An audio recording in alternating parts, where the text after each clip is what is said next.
We're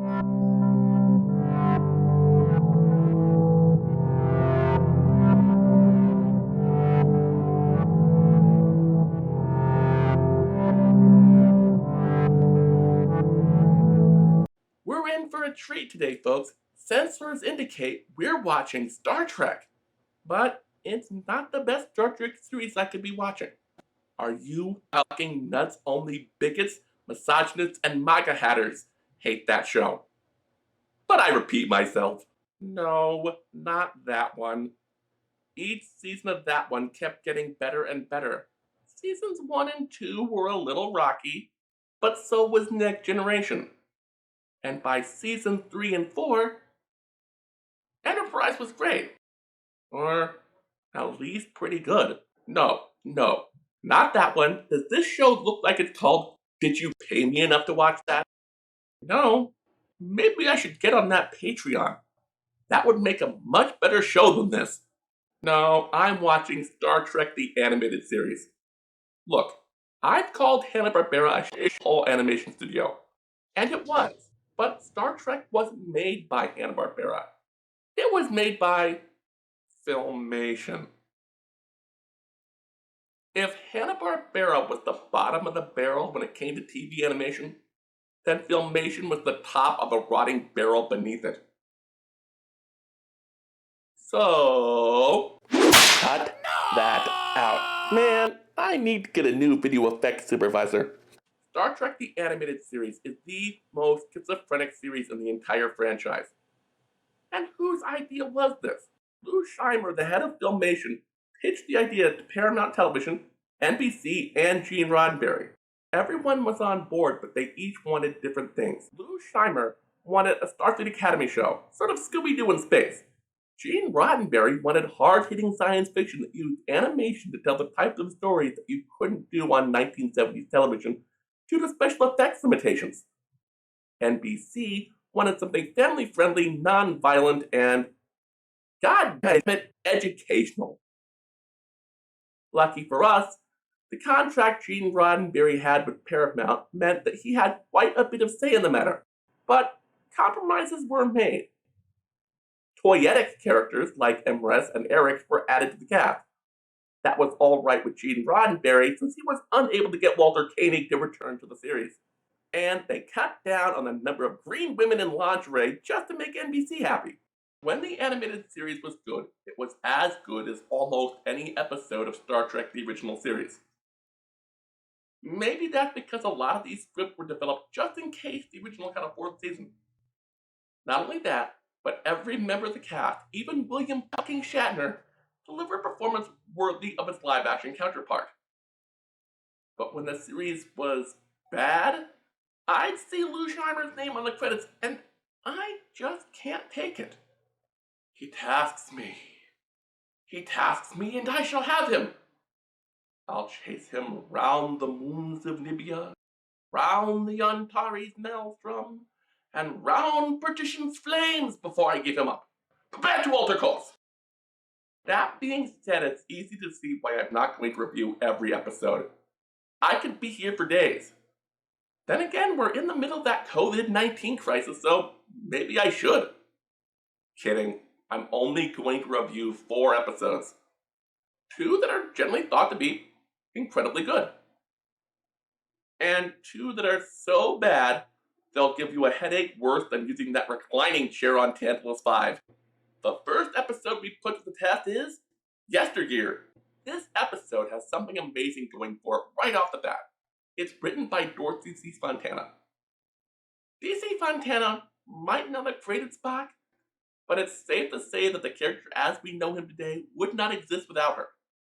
She did a rewrite on Theodore Sturgeon's episode Amok Time. She went on to write Journey to Babel and The Enterprise Incident. 2 of the best Spock stories ever written.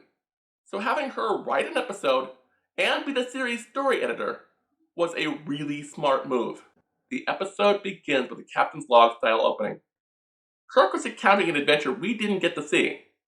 The Enterprise has traveled to the planet of the Guardian of Forever in order to help some Federation historians find out more about the ancient Orions. That just leaves me with all sorts of questions. How did Harlan Ellison feel about the animated series using the Guardian of Forever, without paying him? Why do the historians look like Cruella de Vil and Big Bird? And why is Big Bird wearing suspenders? None of these questions matter as much as Kurt's. He wants to know why the historians don't seem to know who Spock is. In spite of them thinking that Spock being there is a little weird, Kirk orders the two of them to beam up to the Enterprise. The crew don't seem to know him either. Kirk orders everyone to treat his first officer with respect. In walks a gray-skinned Andorian named Commander Thalen. He says he wholeheartedly agrees, but the only one not doing so is Kirk. Wait, a gray-skinned Andorian? Hey Thalen, are you sure you're not at least part Anar? During the briefing, Kirk and Spock decide to look at the history of Ambassador Sarek. They find out things are not quite right. Apparently, Spock died during his Kazwan ritual. How do I put this so that you full-blooded Terrans can understand? It's part bar mitzvah, part vision quest, and part outward bound.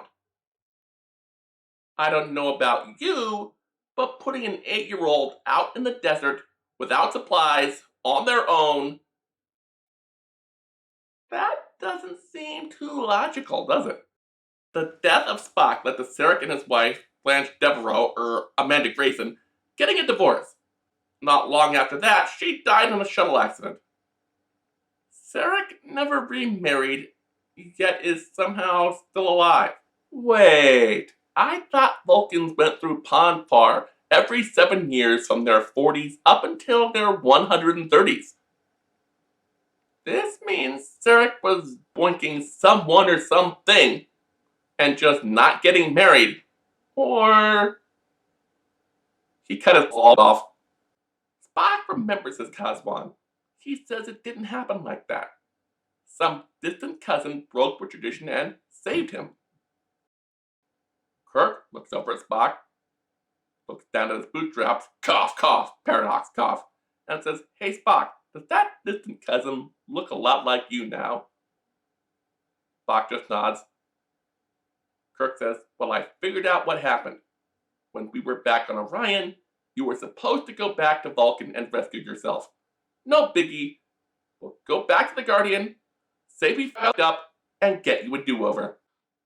Kirk, Spock, and Thalen beam down to the planet. We get a nice character moment between Spock and Thalen. Thalen wishes him luck, knowing full well that if Spock succeeds, he's going to go from being commander of the Federation flagship to being pretty much nobody. Spock arrives in the past. And this is what Vulcan children are wearing in 2237. How the fuck is a shirt not logical? Especially since they seem to be wearing the rest of their Boy Scout uniform. A bunch of Vulcan children are picking on Spock for being half human, but I don't see how racism can be considered logical. I mean, yeah, Vulcans had interstellar travel and tractor beams and whatnot since around the year 2800 BCE. But from a technological standpoint, they were stagnant for a really long time. We inferior humans built the first warp drive and the transporter, and we made massive improvements to the force field and other defensive systems. We even invented things the Vulcans wouldn't even dream of, like a big red fire hydrant that you put in the middle of the Federation starship's hallway. A bunch of these kids are wailing on Spock. He fights back. He's outnumbered 4-1 and he takes most of them down on his own before dragging himself to safety. Meanwhile, our Spock meets up with Sarek. He introduces himself as some distant cousin. Sarek invites him to stay at the family estate. He says his wife, who is human and requires more social niceties, might appreciate the company. Young Spock goes and cries to his Sailot. Those who don't know, a Sailot is a Vulcan pet. Sort of a cross between an old English sheepdog and a bear. Sarek gets home and scolds young Spock for acting in violence rather than, making sure his son was okay after 4 guys beat the shit out of him. Our Spock talks to Amanda. She says she worries about her son sometimes. He assures her it will not be easy for him, but he will find his way. The 23rd century version of an It Gets Better speech. Young Spock sneaks out of the house. His sailor Achaya follows him. Our Spock, moving like a ninja, follows them both. Somewhere along the way, a Lamacha, a huge Vulcan jungle cat, attacks them. Our Spock remembers this is what his distant cousin saved him from. So he intervenes. But in the brawl, Achaya is scratched. And it turns out a Lamacha is poisonous. Spock doesn't remember this happening before, so he sends his younger self to find a healer. It takes him a long time to get there, and even longer for him to convince the veterinarian that there's a real problem because racism. You know, most people's biggest complaint about Star Trek Enterprise with the Vulcans were all gays. But that wasn't new. It started with yesteryear. Even using the hover car, it's too late. The healer says the poison is spread. He can extend Achaya's life, but it'd be nothing but agony. It's Spock's decision. And young Spock does something unexpected.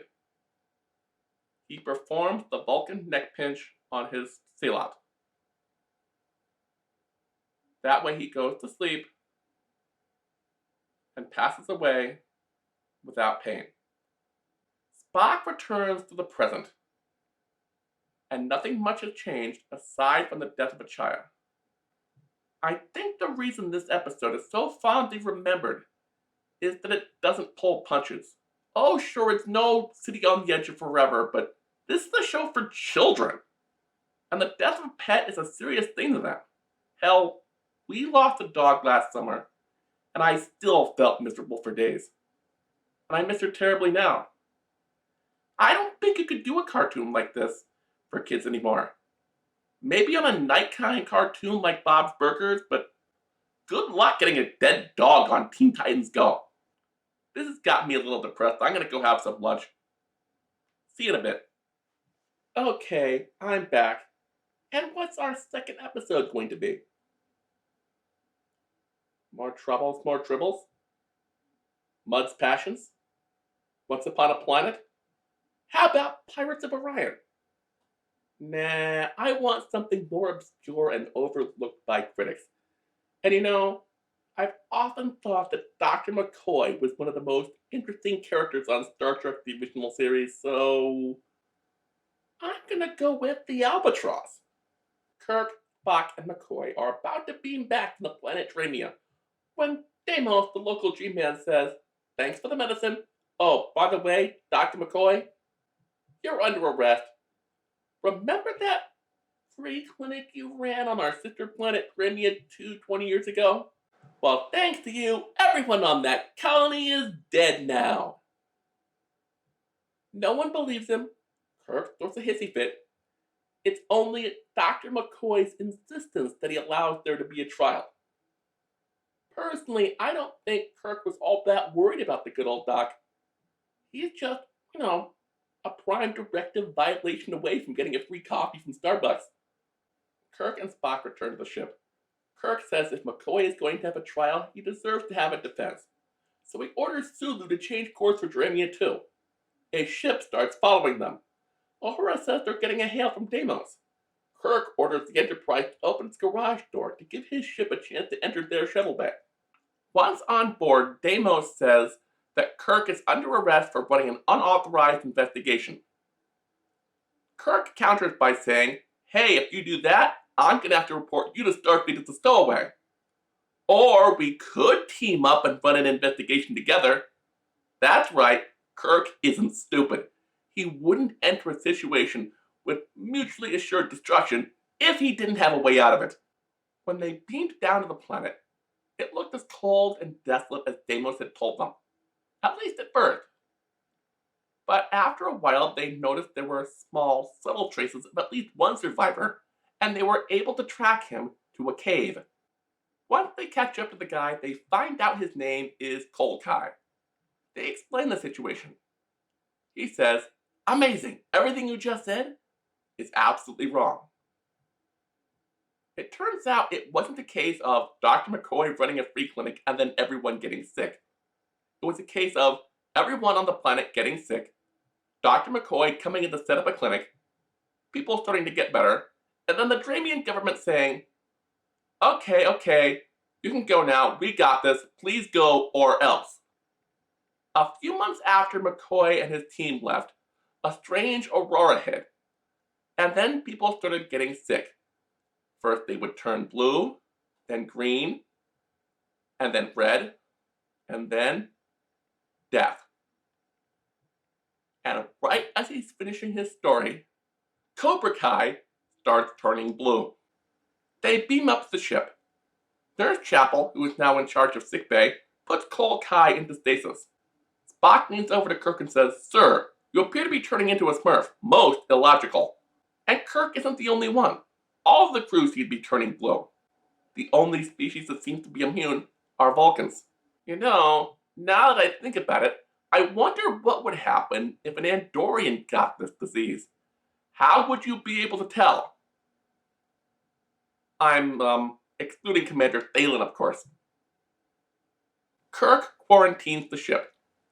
Then he hails the Dramian government to tell them what's going on. He says the only person in the galaxy who has even the slightest chance of solving this problem and saving everyone on his ship, including Deimos, is in their prison cell. And the elders of the planet say, "Tough shit." Spock demands that he be sent down to break McCoy out of prison. He's a Vulcan and he can't be infected by the disease and he can't be a carrier of it. Now, if any of you have been watching the news and following the COVID-19 thing, you know that is absolutely not true. Except there is a later Star Trek The Next Generation episode that introduces the idea of a biofilter into the transporter. You can set it up. Once it recognizes the disease, it won't beam it in or out. And conveniently enough, this was retconned in to having been invented about a century before. Which means someone on the TNG writing staff must really love this episode because they sort of retroactively made it canon again right under Roddenberry's nose. Spock gets there and McCoy as well. McCoy around Spock, which is to say, kind of pissy. But this time, it's a little bit justified. McCoy isn't doing his usual back and forth with Spock. He says that he needs to know if he's innocent. He needs to be absolutely certain, and the only way to do that is to go to trial. And Spock, for once, seems to understand and says the trial will still happen. But right now, the Enterprise crew are dying. They need help. And he's the only one who can. And he asks McCoy, "Will you do this?" And then we get the worst McCoyism in all of Star Trek. "I'm a doctor, Spock. A doctor." This little bit is not in the script and not in my notes. But I just want to say this sort of scene is pure Star Trek to me. Most writers seem to think that McCoy and Spock hate each other, and they couldn't be more wrong. That banter back and forth they have is gameplay. Spock can never admit to it because it would mean admitting he has emotions, and McCoy wouldn't want him to because it would make the game less fun. When you get right down to it, these two men are friends. And it's this little moment of understanding from two people who don't ever really want to admit that they care about each other that makes this episode work for me on a level that even some live action episodes don't. Let's get back to what we have scripted, shall we? Once he gets back to sickbay, McCoy examines Cole Kai. He realizes he treated him for a disease that no one else got 20 years ago. Somehow, that minor disease must have protected him from whatever wiped out the rest of the colony. So he does an examination of the virus, and it's very similar to that other condition. Sort of like how we now use cowpox to inoculate against smallpox. But he theorizes that something else must have happened to cause the minor, relatively harmless bug to go super crazy. Kirk comes in. He's turning red and dying. And right before he passes out, he says one word: Aurora. McCoy makes the connection. And after a moment of thought, he realizes he can just modify the treatment for the minor disease a little bit, and it will help the people who already have the new condition. Then he inoculates the people of Dramia for the relatively mild condition their immune system can handle, and it will prevent them from getting the big nasty bug. As many pot shots as I take at this episode, it handles some mature material in a way that kids can understand. It'd be almost 20 years before we got another cartoon that would do that. I'm looking at you, Batman the Animated Series.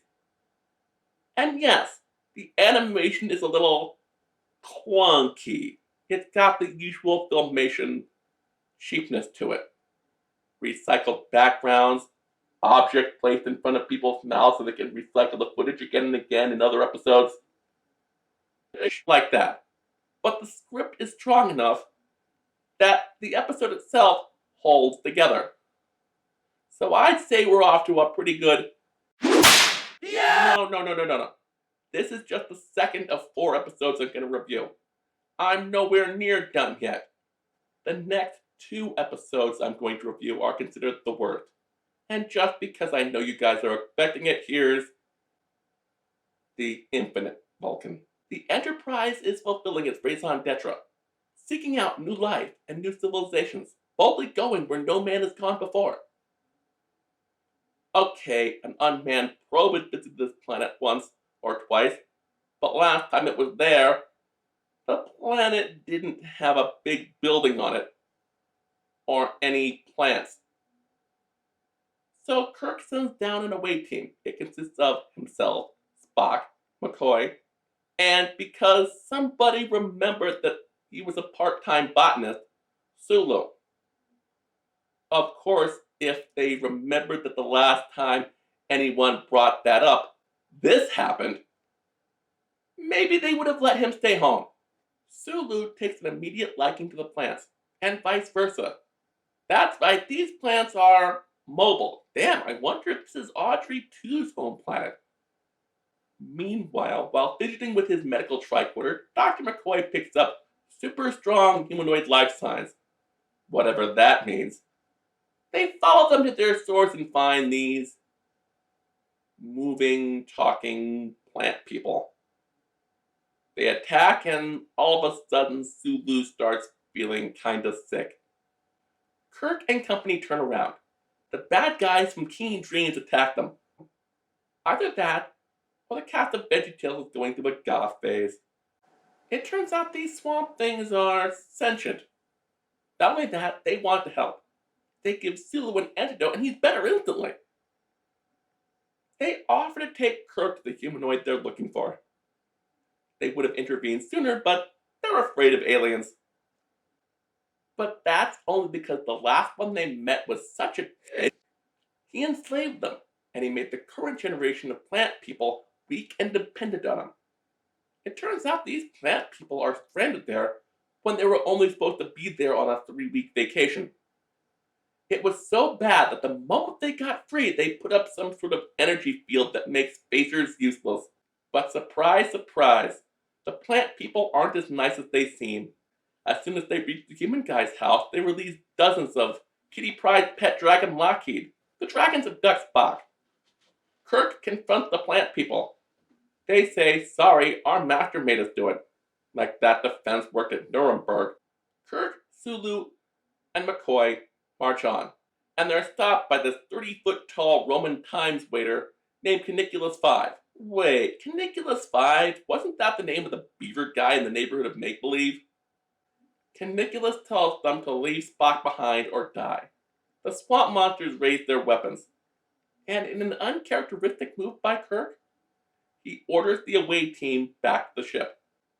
Uhura brings some notes to the briefing that contains everything they know about Caniculus. Which is really 2 things. 1, he was really into human-plant hybrids, and 2, he was a warlord from the age of Khan Noonien Singh. It's McCoy of all people who has the plan to rescue Spock. His great-grandfather had the greatest garden in the entire southern United States. Give him a few minutes in his lab and he could whip up just the thing they need. They beam down to the castle. Caniculus has moved on. They find some plant people and scare the shit out of them, to find out the location of the new hideout. They get there and find Spock just lying there, but he's guarded by a 30-foot-tall Spock. McCoy gets out his medical tricorder and scans what's wrong with little Spock, but giant Spock sends his dragons and other creatures to attack them. So Kirk, McCoy, and Sulu get out their super soakers filled with Agent Orange. That's right, DeForest Kelley is John Rambo in The First Sap. Caligula says he needed to kill Spock and make the giant Spock so that he could create a new race of peacekeepers. Kirk says, what the fuck are you talking about?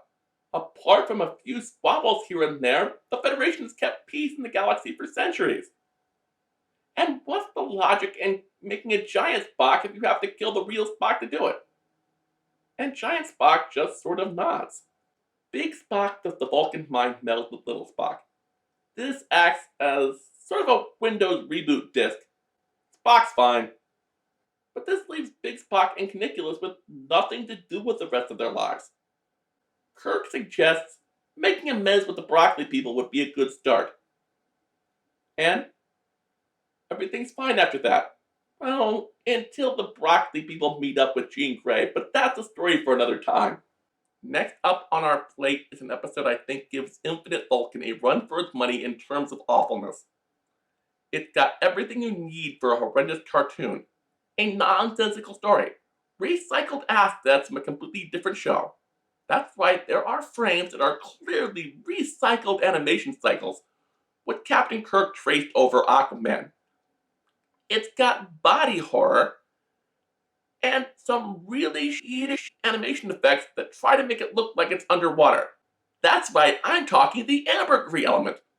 The episode starts with the Enterprise in orbit around the planet Argo, but that can't be right because we're banned from Argo, everyone. Banned from Argo just for having a little fun. We spent a jolly shore leave there for just 3 days or 4, but Argo doesn't want us anymore. Wonder why? But to be serious, they're there to investigate a series of earthquakes that threaten to sink most of the planet under the sea. They want to prevent this from happening on a Federation planet that has very similar environmental conditions. They're gathering data in their Aqua Shuttle. They're about to take off when this sea serpent attacks them. They shoot it with their phasers, which are set to stun, so it shouldn't be hurt that badly. But it is. So Kirk and Spock go to check on it. It's playing possum, and it knocks them into the water. A week later, Scotty and the rest of the Enterprise crew are scouring the surface for Kirk and Spock. When they find them, they're on the surface, they can't breathe, and oh yeah, they have webbed hands and toes. Scotty wastes no time getting them up to the Enterprise. Lucky for them, Dr. McCoy has a fish tank big enough for 2 people just lying around for this sort of thing. You know, because your captain and first officer turning into fish is an everyday occurrence in the 23rd century. Well, not an everyday occurrence, more of a I've never heard about this, I've never dreamed about this, never even imagined it sort of everyday occurrence. In his medical genius, Dr. McCoy says this couldn't have been accidental. Someone had to have done it to them, and they'd better find out who, because he's just a good old country doctor and they didn't cover this sort of thing at the University of Georgia. McCoy sends them back to the planet because Kirk and Spock are the one most suited to find whoever did this. But once they do, the people there say, our young ones helped you once. They won't do it again. They try to find some of these young people so they can get changed back. But the adults say, no, you're fine now. You were dangerous land dwellers before, but now you're good. And our holy books say, anyone would want to turn into a fish, but only someone who was insane would want to be a land dweller. Kirk tells them that might have been true of the land dwellers on Argo, but he's not from Argo. There are people all over the galaxy that depend on him going back to normal. The fish people find this laughable. They think Kirk and Spock must be land dweller spies. Not only that, they think the fish people are stupid. Scotty comes down in the Aqua Shuttle to commence the experiment designed to stop the earthquake. You'd think, now that they had reason to think the planet was inhabited, that the Prime Directive would apply, but nope. It's not until it's already started that he realizes he's put the sea people, Kirk, and Spock in danger. But once he does, he tries to stop it. Too little, Too late. The same people think he did it on purpose. In retaliation, the King of the Aquans tied Kirk and Spock to a rock that, thanks to Scotty's experiment, is heading to the surface. Princess Ryla unties them at the last possible second, and she tells them she knows a place where the archives of the old civilization still exist. Once they get there, they found out a few things. First of all, the surface dwellers did have a way to change back. They only meant their transformation to be temporary. But their civilization had been extinct for some time. Or not. The Aquans of today were the surface dwellers of old. They transmit their data to Dr. McCoy, who says, wow, according to this, all I need is the ambergris of something called a surf snake, and I can have you guys back to normal lickety-split. He sends them back a picture, and it's the same creature that attacked them earlier. Kirk and Spock see no problem with this. They just go out and get themselves attacked again. Scotty's little weapons test raised a huge chunk of land. The young Aquans, perhaps needing a semester or two away from their folks, decide to use their new medical technology to become amphibious like their ancestors originally intended. The formula doesn't work on old people, so they promise to keep in contact with those who are stuck as fish, just so they don't repeat the same mistakes their ancestors made. And what the fuck did I just watch? 2 of the episodes were wow, and the other 2 were I'm uncertain if I can give this one a verdict yet. I have to watch one more episode.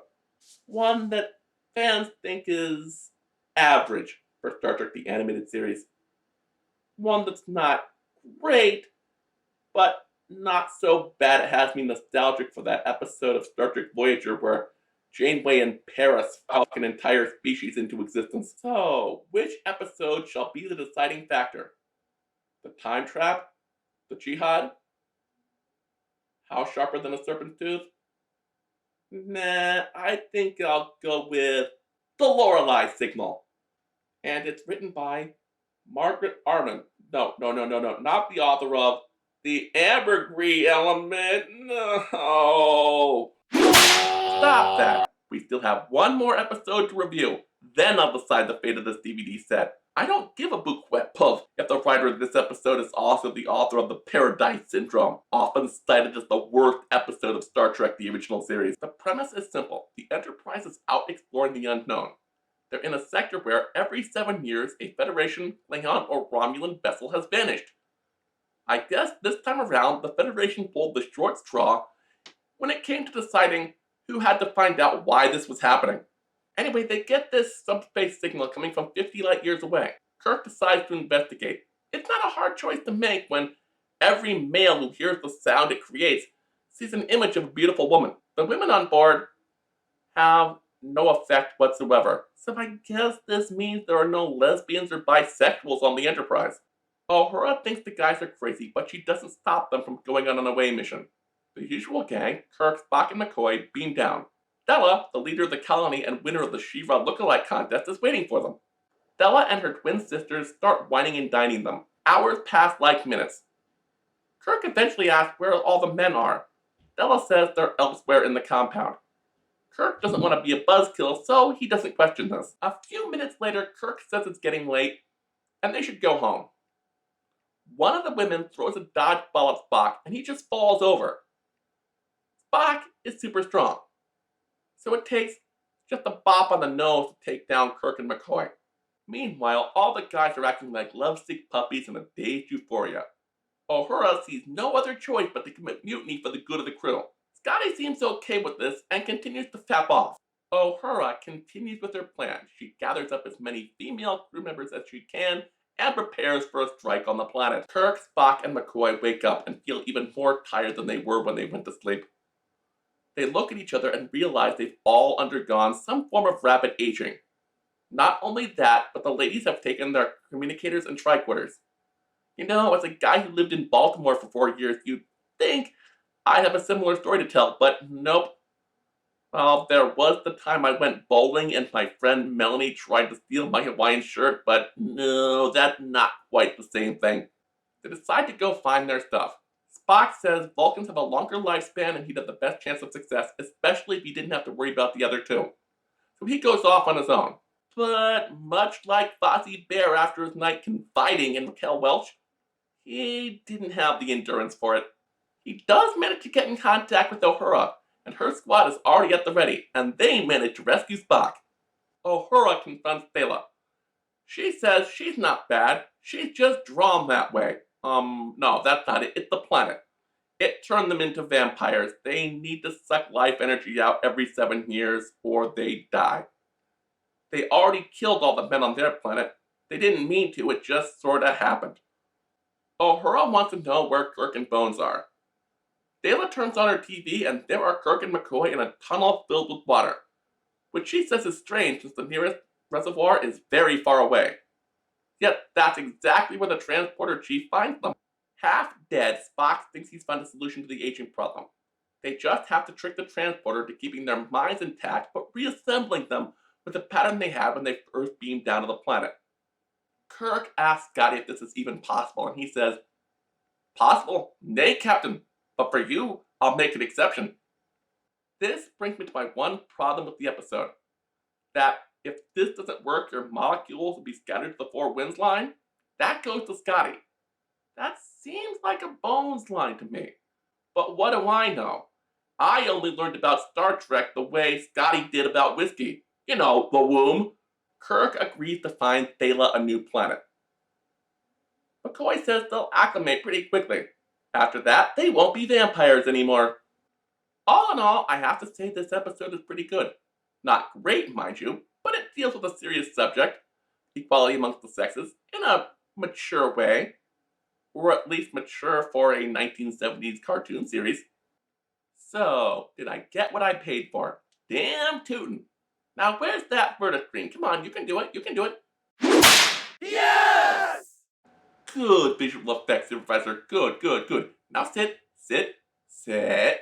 Roll over. Good boy. Be here next time when our movie will be Team America World Police. Yeah, and people thought my comments this episode about Discovery were politically charged. See you next time.